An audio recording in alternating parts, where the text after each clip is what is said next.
So you're excited about getting accepted into an elite college, and then you think, wait, will I be okay? Hey, it's Journey with Jordana. Today's video is all about getting through college, especially as a minority. One of the things that doesn't get talked about enough is the experience of feeling different. Walking into a room, seeing a sea of faces, and immediately feeling different, feeling like you don't belong. Whether that's because you're one of the few students of color on campus, or because you're a lower income student, or maybe because of your geographical background, like you are a straight country boy and now you're at a school in the city, or because of your ethnicity or your faith, particularly if people can see just by looking at you. I don't know what it is, maybe as counselors we're scared to discourage you, but I think it would be far more discouraging to find yourself alone, disenfranchised, disillusioned in a place that you thought was about to be the beginning of your brand new, wonderful, exciting future. I mean, this is the kind of stuff that makes people drop out of college. So I wanted to share with you a part of an earlier recording that deserves its own light. This is Tynesha. She's a student at Brown University, a co-ed Ivy League college in Rhode Island. And this is what she had to say about her experience. How do you find friends and clubs and activities that make you feel comfortable and safe while giving you space to stretch? Campus, like there's always going to be an activities fair or an events fair, or people telling you what's out there for you. And although I did find where I could kind of find my safe haven, where there were Black folks who I related to. Safe haven? Like what? When? Where? How? The Black Student Union, and then the League of United Black Women, and there are other cultural groups like Afrisa, which is for African students, or SOCA, which is for Caribbean students. So all of these different cultural groups for Black students. The campus still does have a lot of people who don't look like me. There are a lot of people of color, a majority of non-people of color that attend this school.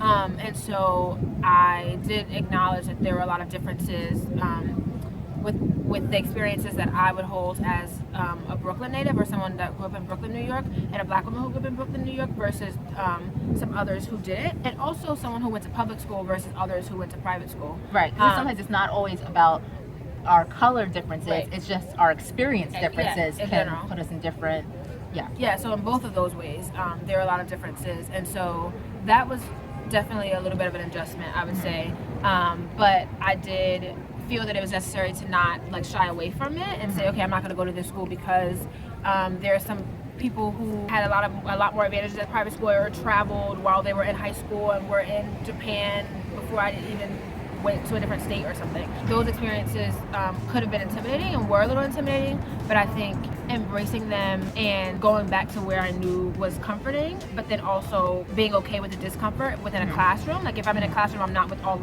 the Black Student Union friends. Right. I'm just like one person surrounded by, honestly, like a sea of white other people. So embracing that and challenging myself, but also being confident in what my experiences were and the knowledge that I knew that I had, and hearing about their kind of ideas, but also putting mine out there as not ideas that aren't valid because they're not similar to their experiences. Right. That's nice. Well, it sounds like you got a lot of your support and confidence from attending groups by being with other people who shared your culture and your background, but then at the same time it propelled you to take the risk to be with people who were different. Yeah, that's cool.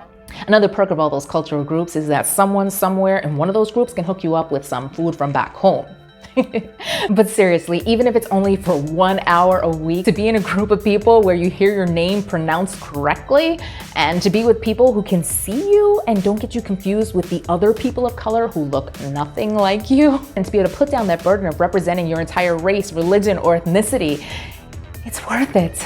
So join the groups available to you on campus, and also see if you can find a faculty mentor who's been in your shoes before and has obviously succeeded. And if you want me to make a video on the least diverse colleges who probably don't have those clubs, let me know in the comments. Another way to find a sense of belonging is to study abroad. Now, if you've watched any of my videos for any length of time, you know that I am all about studying abroad. And one of the reasons is because we tend to find our sense of self in our surroundings. Our family, our friends, our neighborhoods, our schools shape who we are. But when you study abroad, you get a wider perspective of who you are and your potential fit in the world at large. So my junior fall, I actually went to Cuba for the semester, and I stayed in Havana, Cuba, and it was the best experience of my life. It was such a learning experience and a learning curve, and really challenging to be in a different space, but it was also amazing because there were so many people who looked like me and with different cultures, and that was such a great experience to have. And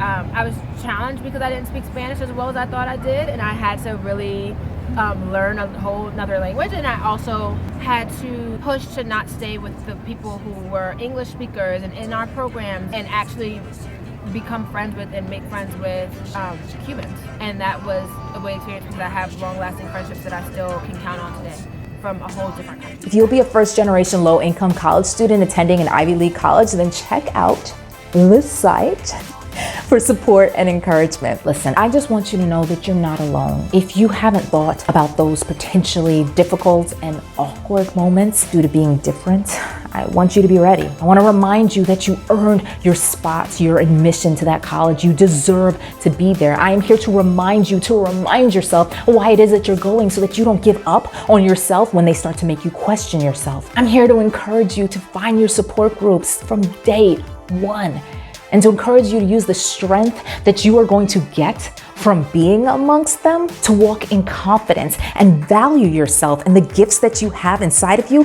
enough to share them. All that you are, all that you aren't, with all of your experiences without comparison or hesitation. I give glory to the God who made me the color that I am. And you were made with a purpose. I want you to know that your difference is your influence. Your difference is your destiny. So walk with your head held up high. Walk in that room where you are the only one, and be the one. You got this. I hope that you found something encouraging or helpful in this short video. And if you did, could you give this video a thumbs up? I'll see you soon. Bye.